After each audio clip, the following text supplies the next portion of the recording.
আমি বনশ্রী। আমি চলে এসেছি আবার আমার মান্থলি বকবক নিয়ে। তো আগস্ট মাসে আমি কী বই পড়ি তারই ছোটোখাটো বিবরণ দেওয়ার চেষ্টা করবো আমি এই ভিডিওটিতে। তো শুরু করা যাক।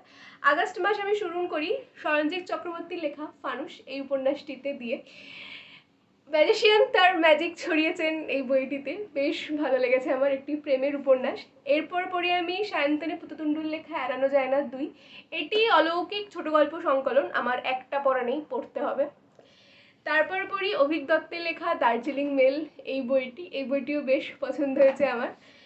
এবং তারপর পড়ি সৈকত মুখোপাধ্যায়ের লেখা নাটাবাড়ি নার্সারি এই বইটি। এটি মূলত একটি কল্পবিজ্ঞানমূলক বই এবং লেখক ধ্বংস পরবর্তী পৃথিবীরকে নিয়ে দুটি কল্পবিজ্ঞান লিখেছেন, বেশ ভালো, যাদের পড়া নেই আমি বলবো পড়ার জন্য।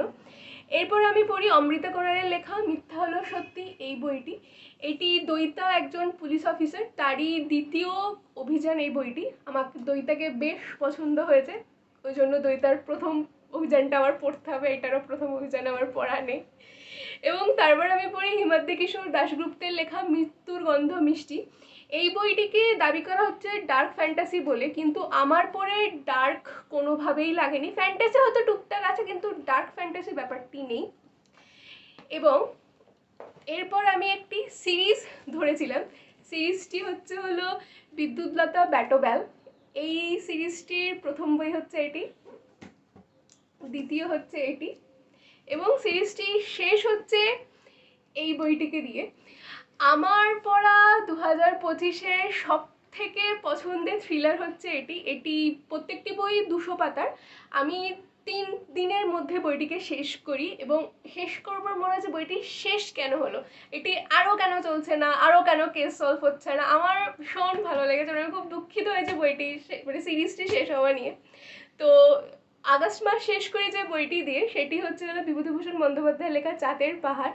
এই বইটি আমার এই নিয়ে 15 থেকে 16 বার হয়তো পড়া হচ্ছে, আপনাদেরও তাই হয়তো হবে। আমি রিসেন্টলি ইনস্টাগ্রামে একজনকে দেখি, উনি চাঁদের পাহাড়ে ট্রেক করতে গেছিলেন, সম্ভবত উনি একজন ট্রেক করেন, আমার এই মুহূর্তে নামটা মনে পড়ছে না, উনি একজন বাঙালি। তো ওনাকে দেখে আমাদের মতন লক্ষ লক্ষ বাঙালি ছেলেমেয়ের যে স্বপ্ন সেটা উনি পূরণ করেছেন। আমি জাস্ট চোখের সামনে আমার সব ভাসছিল। তো তার জন্য এই বইটা আমি আরেকবার পড়ি। তো এই গেল আমার আগস্ট মাসের এই বই আমি পড়েছি, দেখে জানাবেন কেমন লাগলো।